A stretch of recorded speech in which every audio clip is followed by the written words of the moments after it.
You see, all habits have three parts. There's a trigger, and in the case of procrastination, the trigger is always stress. Then there's a pattern you repeat, and in the case of procrastination, it is to avoid doing something. And then there's a reward. You get a little stress relief.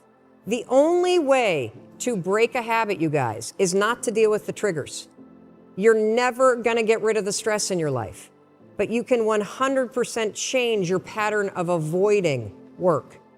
So next time that you're in a situation where you feel yourself hesitate, you spent way too much time checking out the highlights from last night's scores, what you're going to do is you're going to go, oh, I must be stressed out about something. Acknowledge the stress. Then go 5, 4, 3, 2, 1. I want you to count to yourself because I want you to interrupt the habit that's stored here, and I want you to awaken your prefrontal cortex. Then I want you to just work, just for 5 minutes.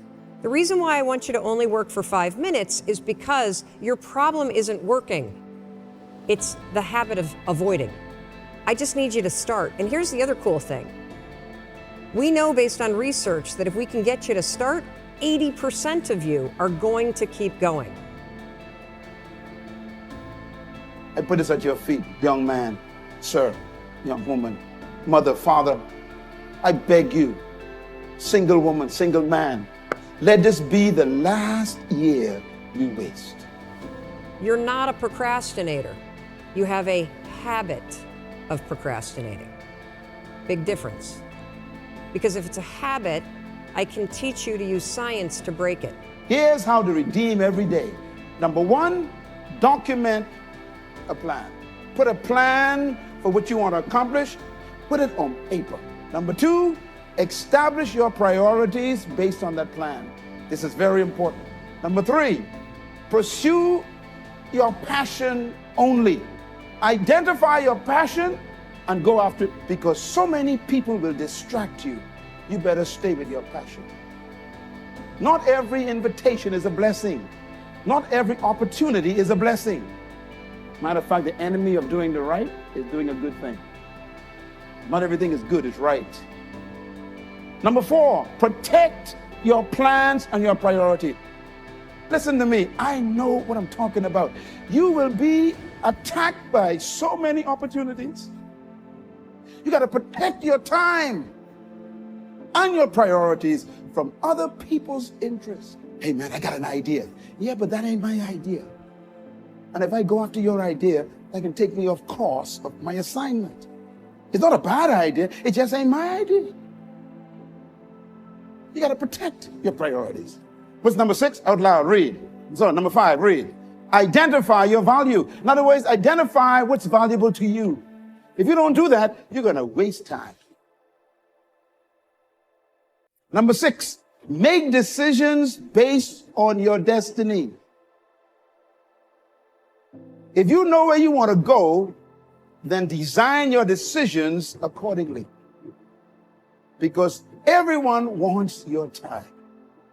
Number 7, this is an important one, inventory your associations. Just making a list of all the people you're associated with, all the organizations you're associated with, all the places you're associated with, and see how many of them is taking you to your vision. So think about bad advice as something you need to put a barricade up to. You need to block it. But bad advice, when I say that, you have to realize that most people who give you advice, they give you advice a lot of times through the pain they experienced. You can learn through other people's advice, but most of the time they only know how to do it wrong. So how can they give you the right advice? They can only share through the eyes of their pain or their bad experience. And then you just get left with the negative side of it and you got no upside on where to go. You want to go to another level. You find people playing the game at the highest level, people that are living a life that you admire, that you want, go, or where you want to go. That's who you get advice from. You will be shocked who is wasting your time. Number 8, review your investments. Question, what are you investing your time in? People spend hours watching television, hours watching LMN. I mean, I go to visit people, everybody got LMN on. This lady gets, and them movies, all they got is killing and stuff, you know, little robbing and little adultery here. And I'm sitting there going, you spend every day eating this stuff. So let's talk a little bit about procrastination. See, I always thought procrastination had to do with the thing I was procrastinating around, right? Like that procrastination has something to do with work. Believe it or not, procrastination has nothing to do with your work. Procrastination is a form of stress relief. Let me explain this. So let's say that you've got some stuff going on in your life, and heck, who doesn't have stuff going on in your life? Maybe you're fighting with your significant other. Maybe mom's or dad's health is failing and it's really, really upsetting you. Maybe you've got some financial stuff. You put too much of your savings into Bitcoin, and now that that's crashed, you're stressed out about it, right? And so you go into work, and when you get into work, you got stuff to do, you kind of walk in and you got this big stress ball that subconsciously is hanging over your head. And so you walk in and you sit down, and you know you got 13 phone calls you need to make. And you also know that you've been chickening out, you've been making easy calls, and there's a bunch of CIOs or other people that are higher level that you haven't been calling. And so as you sit down to do it, you got the stress on your shoulders, your brain it starts to go, wait a minute, well, you want me to make a call to somebody that I'm scared to make? Absolutely not. I'm so stressed out about, can we just watch some cat videos for a minute? And next thing you know, an hour's gone by. And then, of course, what do? You beat yourself up.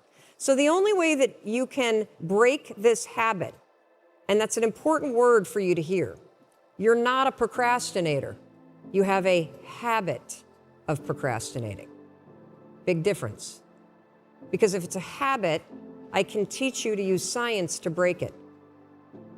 The latest article on television watching in this country, according to the latest article, the average television is on in this country in every household 7 hours a day, called the Big Seven. Consuming your time. Do an inventory. Number 9, do not try to please everyone. If you want to redeem your time, stop trying to make everybody happy. You cannot make everybody happy. Half of the folks who's smiling at you don't like you. Get over it.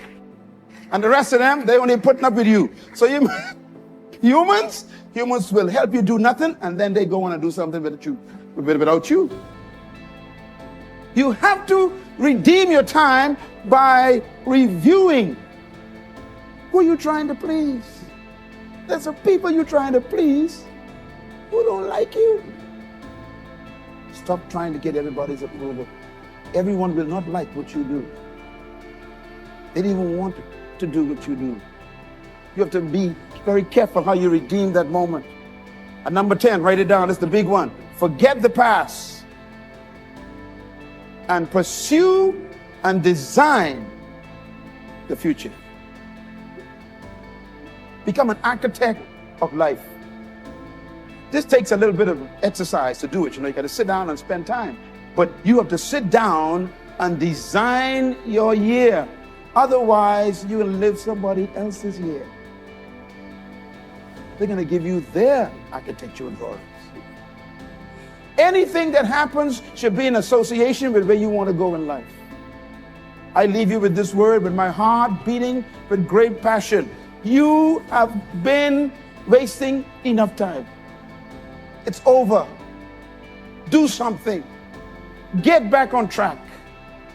Control your future by making a plan. Forget about what you didn't accomplish. Don't be your own depression. It's okay to look at the past. There's some things you ain't supposed to do yet. And some folks want you to go and do it now. If you know God's will and you document God's vision for your life, it'll also control how you pace your life. We measure life in terms of time.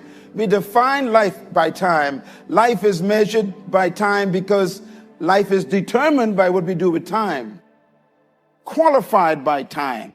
Life is also the passing of time. What have you become is totally dependent on how you use time. I don't think your current bank balance is a true indication of your level of intelligence. I was happy to hear that. He said, I think you're much smarter than your present bank balance indicates. And that turned out to be true. I was much smarter. But of course, my first question was, well, then why isn't it bigger?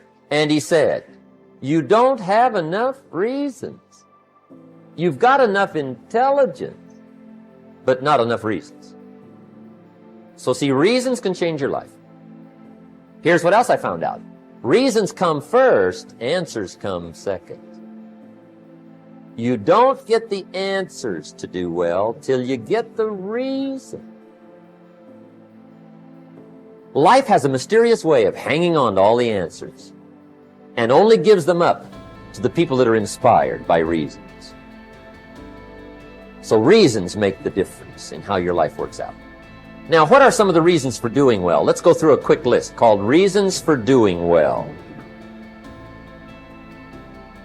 First is personal reasons. Some people do well for recognition. Some people do well for respect. Some people do well for the way it makes them feel. They love the feeling of being a winner. Those are good reasons. Next is family reasons. Some people do extremely well for other people, and that's powerful. Human beings can greatly affect each other. Sometimes we will do things for somebody else we will not do for ourselves. We're made that way.